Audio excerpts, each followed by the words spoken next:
നമസ്കാരം, ഭാരത് ലൈവിലേക്ക് സ്വാഗതം. ഒന്നാം പിണറായി സർക്കാരിന്റെ കാലത്ത് കൺസൾട്ടൻസി പേരിൽ വൻതോതിൽ പണമൊഴുക്കും അഴിമതിയും നടന്നു എന്ന് അന്നത്തെ പ്രതിപക്ഷ ആരോപണം ശരിവെക്കുന്നതാണ് ഇപ്പോൾ പുറത്തുവരുന്ന വിവരമെന്നാണ് കോൺഗ്രസ് പ്രവർത്തക സമിതി അംഗം രമേശ് ചെന്നിത്തല പറഞ്ഞു. 2016-2019 കാലഘട്ടത്തിൽ അബുദാബിയിലെ ഒരു ബാങ്ക് അക്കൗണ്ടിലേക്ക് PwC, SNC ലാവലിൻ തുടങ്ങിയ കമ്പനികൾ വൻതോതിൽ പണം നിക്ഷേപിച്ചു എന്ന വിവരത്തിന്റെ അടിസ്ഥാനത്തിൽ സീരിയസ് ഫ്രോഡ് ഇൻവെസ്റ്റിഗേഷൻ ഓഫീസ് അന്വേഷണം നടത്തുന്നു എന്നാണ് പുറത്തു വന്നിരിക്കുന്ന വിവരം. ഈ രണ്ട് കമ്പനികളും നേരത്തെ ഇടതുമുന്നണി സർക്കാരുമായി ബന്ധപ്പെട്ട് വിവാദം സൃഷ്ടിച്ചിട്ടുള്ളവയാണ്. ഇപ്പോൾ പുറത്തു വന്നിട്ടുള്ള വിവരം വളരെ സംശയകരമാണ്. ശരിയായ അന്വേഷണം നടന്നാൽ ഞെട്ടിക്കുന്ന വിവരങ്ങൾ പുറത്തുവരും. ഇതിന്റെ എല്ലാം സൂത്രധാരൻ മുഖ്യമന്ത്രിയുടെ മുൻ പ്രിൻസിപ്പൽ സെക്രട്ടറി ശിവശങ്കരനാണ്.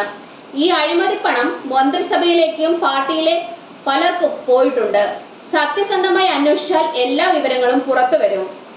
നയതന്ത്ര ബാഗ് വഴിയുള്ള സ്വർണ്ണക്കടത്തിനും മുഖ്യമന്ത്രി ആദ്യമായി ദുബായിൽ പോയപ്പോൾ ശിവശങ്കരൻ നയതന്ത്ര ചാനൽ വഴി ബാഗ് കൊണ്ടുപോയതിനും പിന്നിലെല്ലാം ദുരൂഹതയുണ്ട്.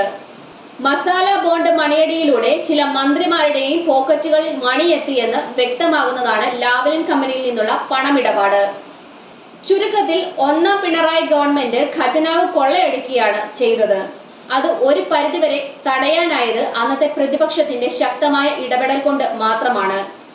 ഒന്നാം പിണറായി സർക്കാരിന്റെ കാലത്ത് പ്രതിപക്ഷം തുറന്നു കിട്ടിയ കമ്പനികളിൽ നിന്ന് തന്നെയാണ് വേണ്ടപ്പെട്ടവർക്ക് കോടികൾ ലഭിച്ചതെന്ന് പ്രതിപക്ഷം അന്ന് പറഞ്ഞത് ശരിവെക്കുന്നതാണ് അന്വേഷണ ഏജൻസിയുടെ കണ്ടെത്തലെന്നും ഈ പണം അമേരിക്കയിലേക്കാണ് പോയതെങ്കിൽ ഇതിന് പിന്നിൽ സ്പ്രിംഗ്ലർ കമ്പനിയുടെ പങ്കുണ്ടോ എന്ന കാര്യം കൂടി അന്വേഷണ വിധേയമാക്കേണ്ടതുണ്ടെന്നും രമേശ് ചെന്നിത്തല പറഞ്ഞു.